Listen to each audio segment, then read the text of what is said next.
Hello, everyone, and welcome to PR Connections at prconnectionsradio.com, the voice of new media. My name is Guy Dawson, and I am your host. And I am here with Sandra Mckechnie. She is a Yay. teacher and an activist. And welcome to the PR Connections show, Sandra. Welcome to me. Hi, how are you? It's really good to be here.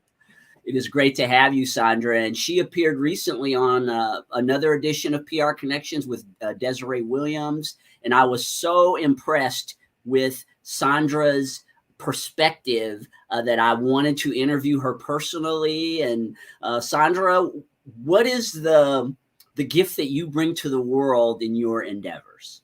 Woo, that's a loaded question.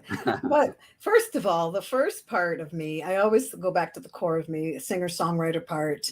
I'm in training again, heavy with my instructor, and that was always a core. And then I went to executive secretary, and then I got, life happened. And then one day, I really woke up to the fact that I was connected with a group of people on the planet and I didn't like the way they were being represented. So something happened to me. I was in a marriage and then we separated. And then I recognized I met two amazing people. They don't know me, but you bump into these people online. And I saw a training with a lady by the name of Dr. Joy DeGruy, amazing woman, sociologist, therapist, social worker. She's out there doing her thing. Doesn't know I exist, but she means the world to me. And then I bumped into W.E.B. Du Bois, social reformer, calendar boy for over 24 years for the NAACP, National Association of Advancement of Colored People. And those two people kind of made a collision in my soul. And, I always wanted to be something else. My grandfather is Scottish, my dad is mixed race. And in my climate, in my life, I learned that being white seemed right, seemed better, seemed easier, And when I woke up, there was something that happened. We can get into that. I woke up one day when I collided with W.E.B. Du Bois and Dr. Joy DeGruy. She has a video out there called Post-Traumatic Slave Syndrome. And at first I thought, what is this nonsense? And I plugged that video in. And I'm telling you, it changed my world. It was different. It was difficult, but something happened to me that day. And I knew I would be forever changed.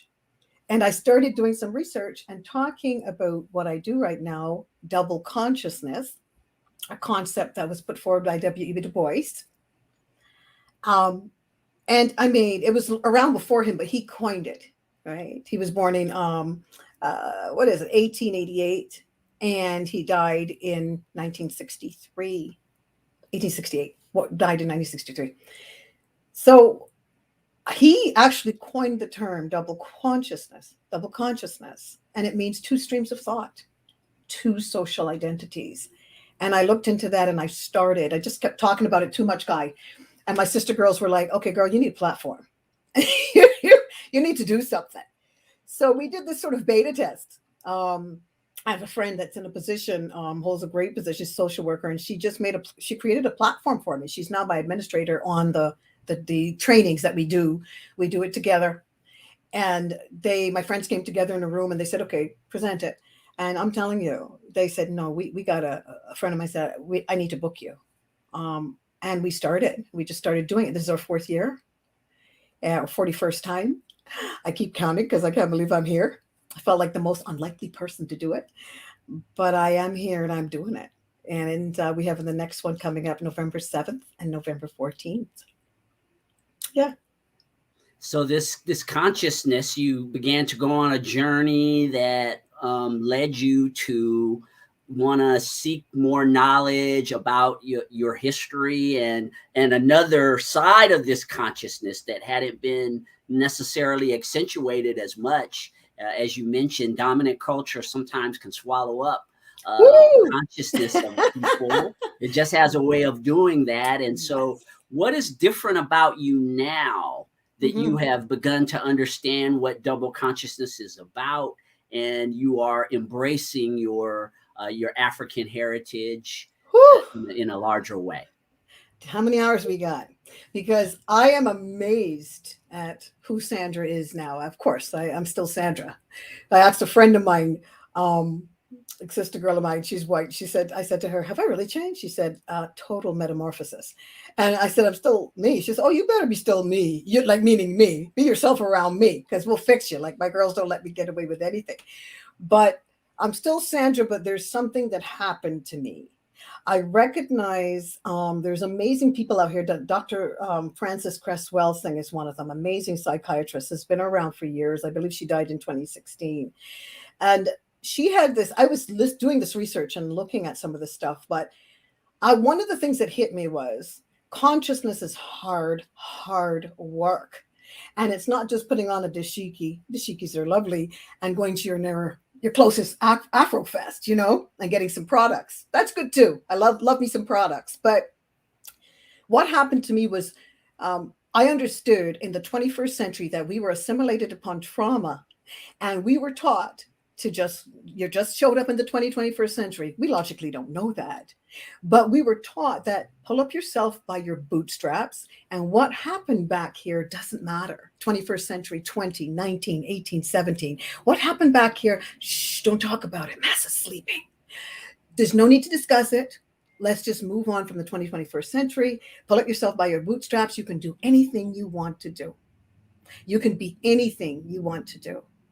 And which is true, which is amazing, because that is true.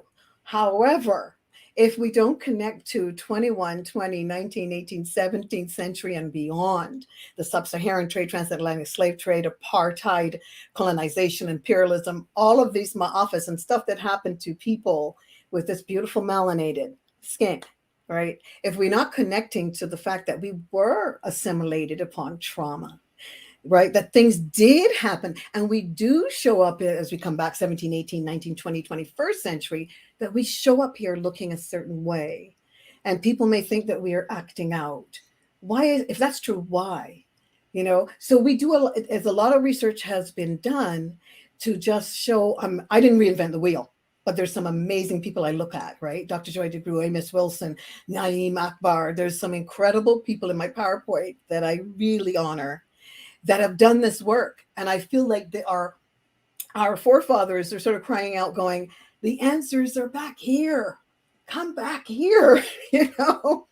They've taught you not to connect to this history, so that, because when we know the truth in 21, 20, 19, 18, 17, then that truth is going to make us free in 17, 18, 19, 20, 21. So we're encouraging people that it's not about fault when we do our webinars. It's not my fault. This is something we tout. It's not my fault, but I can do something about it. It's not my fault, but I can do something about it. Everybody. We have everybody in the room. Black, white, Muslims, Indigenous, Latinx, and have passed through this training. Social workers, teachers, and people come. Sometimes there's an element of guilt. Sometimes, like white people may come, excuse the bywords, just for all intents and purposes, so we know what we're talking about. But people feel guilty, and we give them that for a minute. It's like, okay, let's do some deep breathing, because we do that right in our trainings. It is hard content. We don't want to play with that. But that guilt can only take us so far. And then after that, it's not your fault, hon. It's not your fault, sir. It's not your fault, ma'am. But you can do something about it. Let's continue. And it's an amazing, I could ramble on forever. So you better jump in with a question.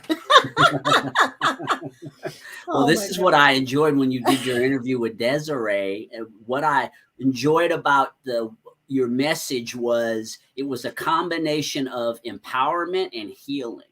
Yes, absolutely. Because, I think sometimes when it comes to issues related to the past or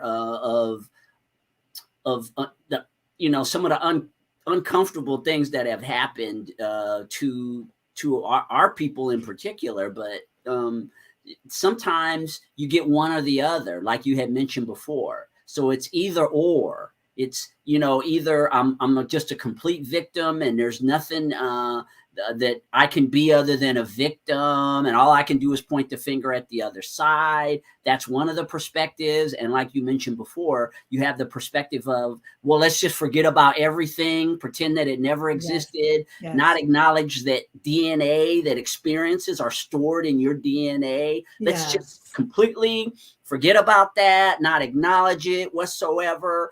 like you had mentioned before, go on with your life. A lot of times there seems to be a polarization on either side when it comes to that. And what I enjoyed about your message when I was listening to it that day, backstage of that interview, was you seem to have a good balance, because that's life. I'm a big yin and yang type of person. I'm a big believer in darkness and light, and that there is an innate balance in life. Absolutely. And so the fact that you're wanting us to be empowered and also to understand the DNA element of this and beyond, I think that helps you to probably be extremely effective when you are teaching people the things that are going to help them heal. Yes, absolutely. I follow a gentleman as well. He's also Dr. Neely Fuller. Now, gird your loins. He he acquires a taste. And so in my research, I encountered this gentleman, um, and he said something that made me turn him off for some time. He said that if you are um he was talking to a woman on a show, and a white woman, and she said that she had a desire, or a little fetish, to be with a black man. And Dr. Neely Fuller said, no, that's the worst thing you could do. And I thought, what's he talking about? And he said, that's the worst thing you could do, get with a white man. And I was like, oh my gosh, get with a black man. Okay, she's a white woman. He's saying it's the worst thing you should do is get with a black man. I thought, oh my God, what's he saying? Well, it took me some time, but I went back and I listened to this man. I really respect this man. And like I said, you have to kind of grow in order to hear him speak. What he was trying to say is, as I am going to interpret it to you, and I certainly hope he doesn't mind, how it hit my life was this. If you don't know who you are, just like any other group, whether you're Jewish and you don't know who you are, whether you are a Muslim and you know what I mean, whether you're French, you're Scottish, whatever it is, and you don't know a little bit about your history and who you are, his thing was, because groups of people, marginalized people on this planet, have been assimilated upon trauma, ma'afas, horrors. We have been taught that, as Dr. Frances Cress Welsing would say, black, get back. And then she'd say, yellow, mellow. And we were taught that white is right. And we're not, right? So we're assimilated upon trauma. And that, so how could we possibly have come out unscathed? So Dr. Neely Fuller, his attitude is this. If you don't know who you are, right? That man, you will neutralize our brother, speaking to this woman. You will neutralize him if he doesn't know who he is, right? You fall for who you fall. I mean, I married a white man, right? You fall for who you fall for.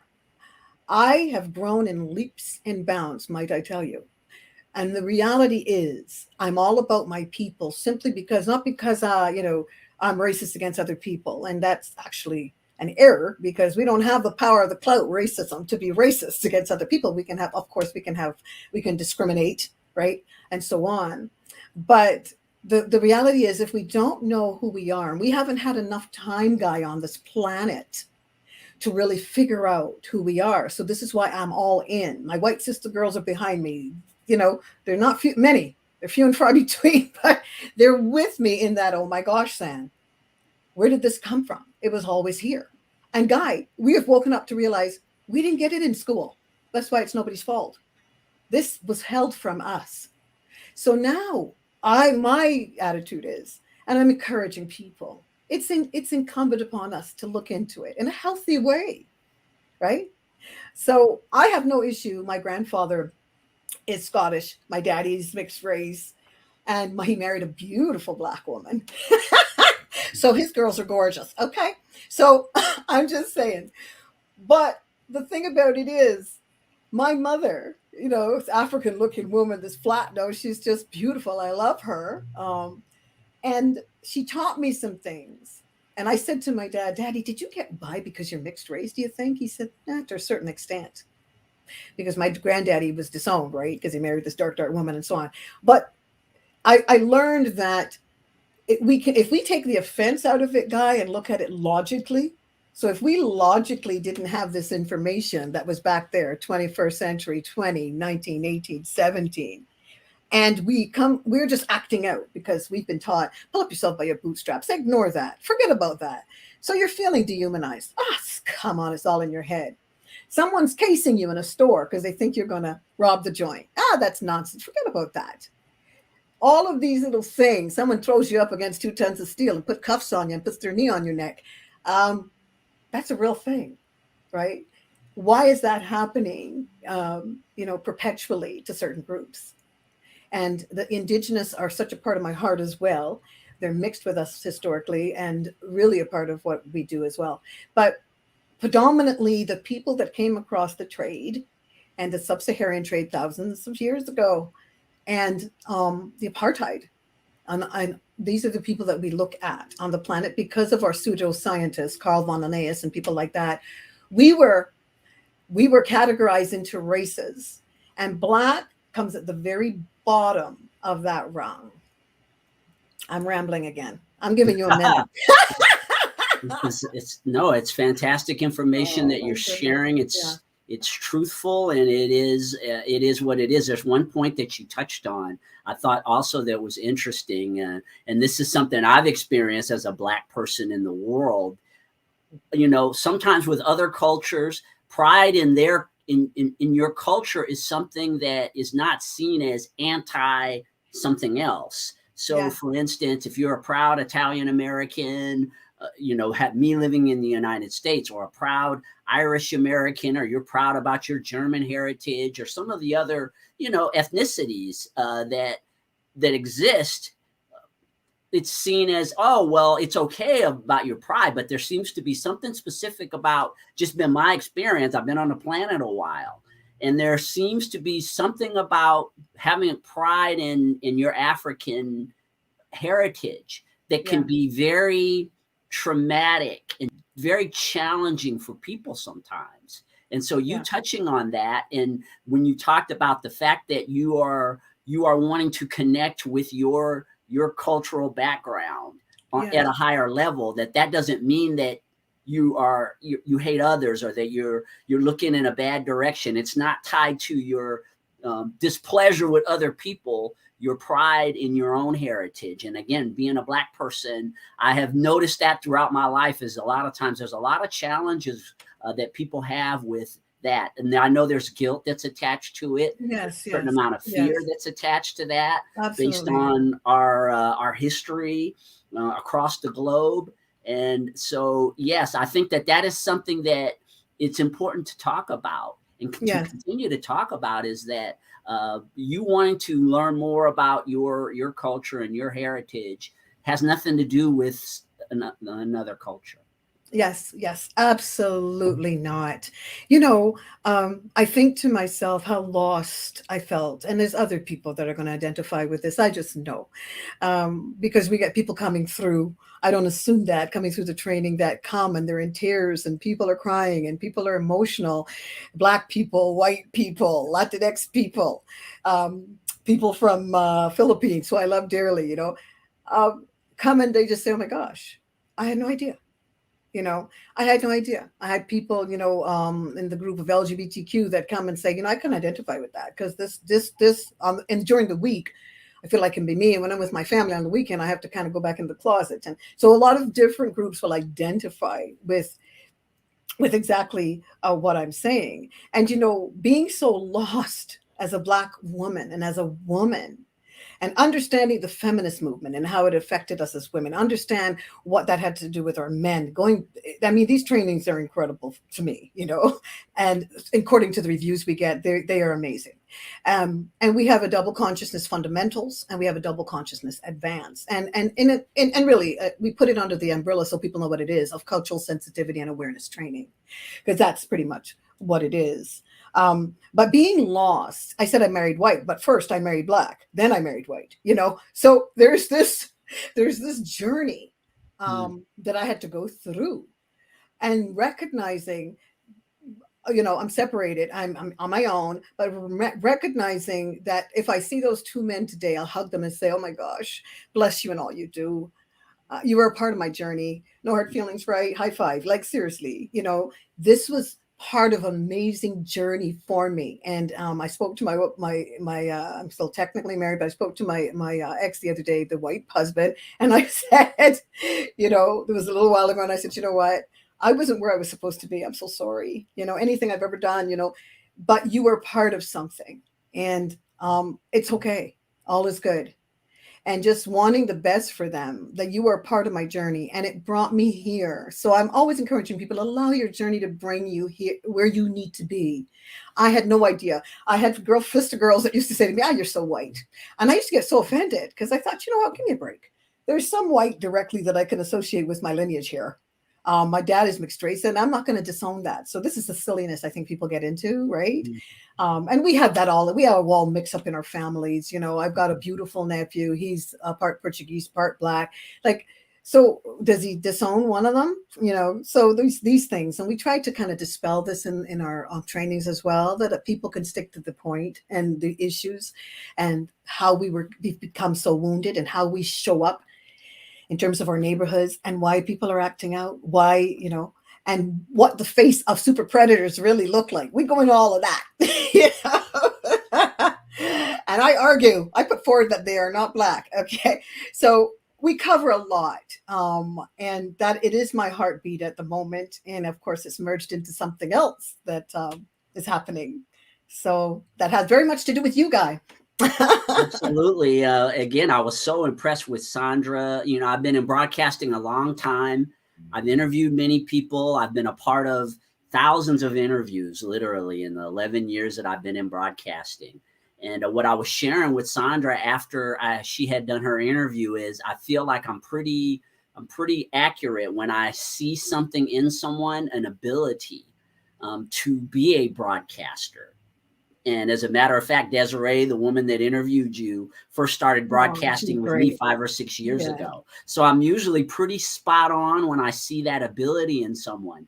And as I was listening to your content and just your delivery and your passion and your intelligence, I could see in you a show.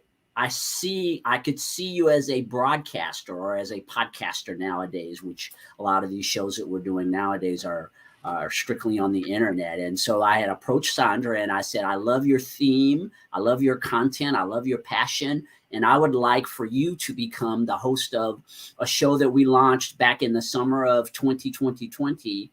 And it was Voices of Humanity. And when we first launched that show, I was the host of it. And I did a lot of interviews that summer with the families of people who had family members who died at the hands of police. And we did interviews throughout the summer of 2020. It was just fascinating to hear the stories of these families. A lot of times there's a soundbite when it comes to these types of things. And so we're really preoccupied with it for a while, just like we were with, of course, George Floyd and so many of the things that happened at that time. We're fascinated with it for a while, and then we move on to the next soundbite. Not knowing that these families have to live. They're still living with the injustice of it, with all the challenges going through the court system, trying to get some type of closure to the situation, when a lot of times the judicial system's not always in your favor when it comes to this type of thing because of the power of law enforcement. Yes, absolutely. And so doing those interviews, it was just eye-opening to me. And that was the launch of the Voices of Humanity show. We have been looking for other themes to talk about as part of Voices of Humanity. And I just felt like when I heard Sandra's message on that interview, that she has a message that I think really fits in with the Voices of Humanity concept. And so, yes, we are in the process of relaunching Voices of Humanity. And one of its hosts will be Sandra Mckechnie. And will you tell us about some of the themes that you'll be talking about on Voices of Humanity?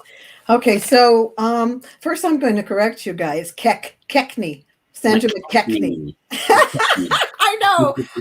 It took me a while to get it myself. Okay, so some of the themes, like specifically, I really under the umbrella of double consciousness, and we know now that's cultural sensitivity, cultural awareness kind of thing. And there's a number of people that I could bring on about that, which is great. But the other thing that I would love to do, without going into too many intersections of but the voice of humanity, you helped me to, because we were trying to define, but staying under that umbrella and putting double consciousness there, and then taking double consciousness and doing a little intersecting. Coaches, I'm a certified life coach, and I'm using that to hold areas of sensitive areas for people that for implicit bias, implicit racial bias, for people that have challenges there. I would like to meet with me and have a one-on-one, because I mean, it's challenging stuff, right? Especially people aren't aware of it. So for many people, it's like hearing it for the first time. So on the show, I would love calling all coaches. I would love coaches to come on, because I presented at MICE Coaching, Canada Coaching Academy, and that went well. And the people there thought it was well worth, for them to try and put something on for their own administrators and facilitators. So what was beautiful about it was that I got the understanding that coaches want to coach everybody. This is fabulous. Okay, great.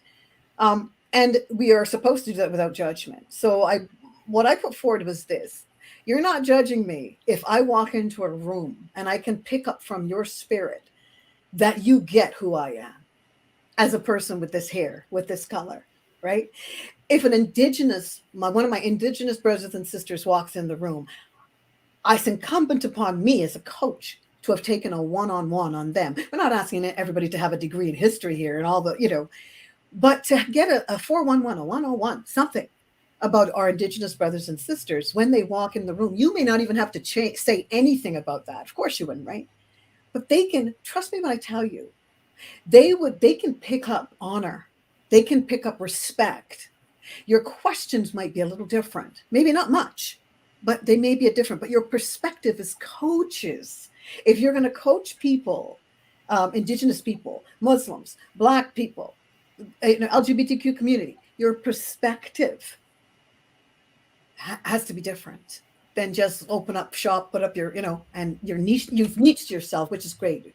But when that person comes in front of you, how do you see them? Do you know anything about that group? You see? So, and it's quite a different perspective. So people are very interested in it. I've approached a coach-elect, someone that is pretty big in coaching in the States. And hopefully she's going to work with me. And I'm looking forward to it because it's going to make a huge difference. This double consciousness meets certified life coach, business coaches. So that's what I would really love to bring to the show. And there's also some controversy because coaches apparently are making much more than psychotherapists and clinicians. And I find this fascinating. I think we got to get our hands a little bit, and get into that topic because their coaches are pulling in some really hard cash. So, and some therapists are not feeling so great about that. So now we got therapists that are coaching. It's fantastic. So as a coach, I'd love to touch on that and see how people feel about that topic as well. Yes, and that I think that helps you in the role of being a podcaster, Sandra. Is that it really is about? There's a lot of coaching that goes on in knowing how to interview correctly, knowing how to talk to people and get ideas out of them. Is what interviewing is all about. And I think this background that you have in coaching, the psychological aspects as well of that, and your own introspection. This journey that you've been on, learning more about yourself, is going to lend greatly to helping your guests bring out the very best in themselves so that you create an environment for them that nurtures a successful show. And again, I'm so excited about the themes that you're going to be talking about, the empowerment of people, particularly Black people, but people in general, that they will they'll feel empowered, absolutely, by the connection that you make with them as you are doing these shows and sharing them with the world.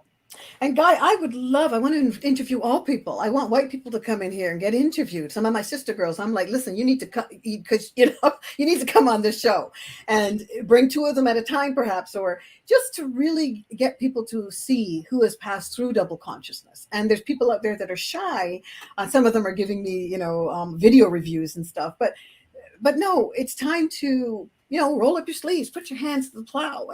And we started this together, and let's finish it. Let's keep moving together. So this is what I say to my white sister girls and indigenous brethren. I want to interview all people to get the perspective of, where have you been?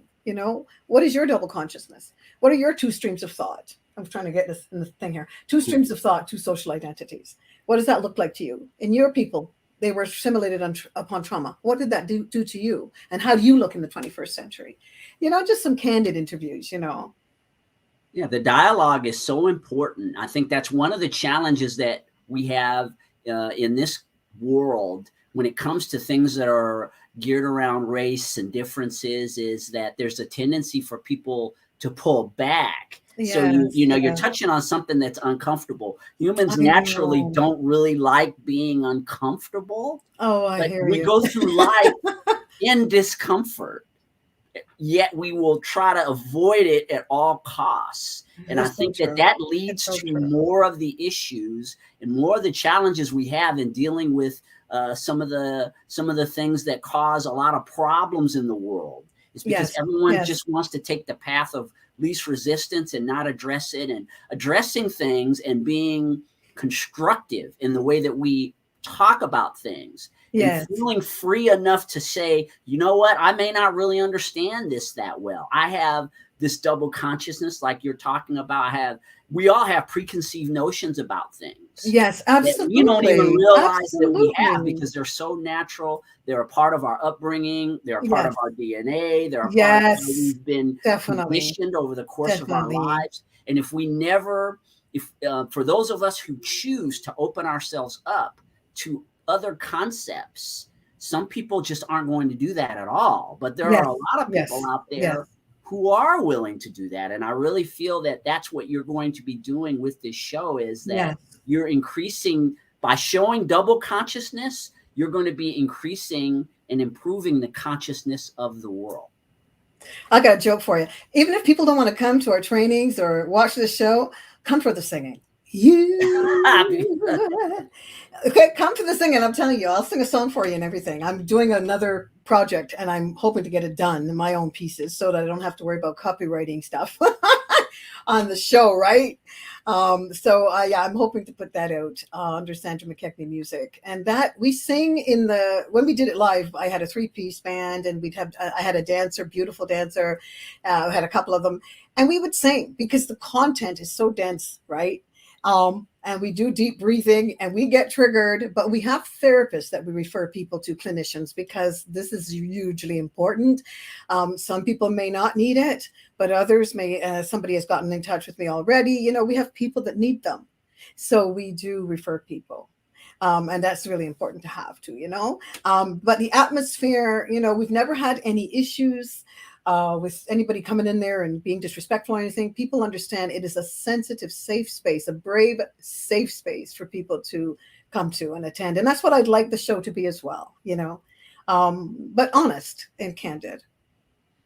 Well, Sandra, we're really looking forward to having you join the family here, prconnectionsradio.com, with the Voices of Humanity show that will be airing, I believe, at 10 a.m. Pacific time every Friday in this time slot, which is 1 p.m. on the East Coast, or in Toronto, Canada, where Sandra actually lives. And so, yes, we are so looking forward to your perspectives on empowerment, on your journey, you having honest conversations about race and double consciousness. That's not a word that you hear about very often. No. And I think that's going to be enlightening for a lot of people to understand double consciousness. I know W.E.B. Du Bois talks in his books about how, specifically as a Black person living in a white-dominated country, how you live two lives. Yes. And most Black people who are honest with themselves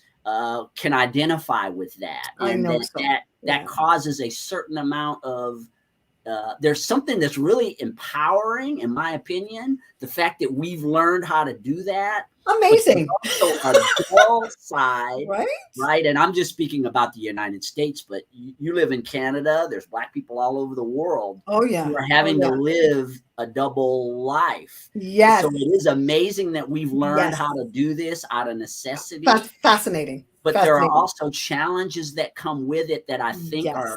need to be addressed. And I know that you're going to do it in a responsible and intelligent way. And I will, Guy. I promise. All good, as they say, right? All for the good of humanity. Yeah, I got to make my daddy proud too, because he'd be watching. That's right. Voices of Humanity is about the improvement of humanity. Yes. And humanity is broad, as you mentioned. Definitely. So yes, I'm so looking forward to being a part of the launch of this show. We're going to get you started in a couple of weeks. And as far as your business that you're in, your coaching and your training, how can people get in contact with you if they'd like to learn more about how you can empower them through the services that you provide? Yes. Now I can leave information with you, or I can also, they can get me at doubleconsciousness@gmail.com. Double has 2 B's. doubleconsciousness@gmail.com. That's how they can shoot me an email. They can look me up also on Facebook, Double Consciousness with Sandra Mckechnie. So that might be easy to remember. And then I'm on LinkedIn as well, Double Consciousness. And you'll see. Well, it was such a pleasure to have you on, Sandra. Again, welcome to the network. We're looking forward to the amazing, impactful content that you're going to be sharing. Sandra Mckechnie, she is the new host of the Voices of Humanity show. And, we'll be having updates on the network very soon about her first broadcast. So stay tuned over on Facebook on PR Connections. You can also find us on YouTube and elsewhere on the internet. And as always, we appreciate you for tuning into our station. We are the Voice of New Media. We look forward to having you be a part of our next broadcast. See you soon.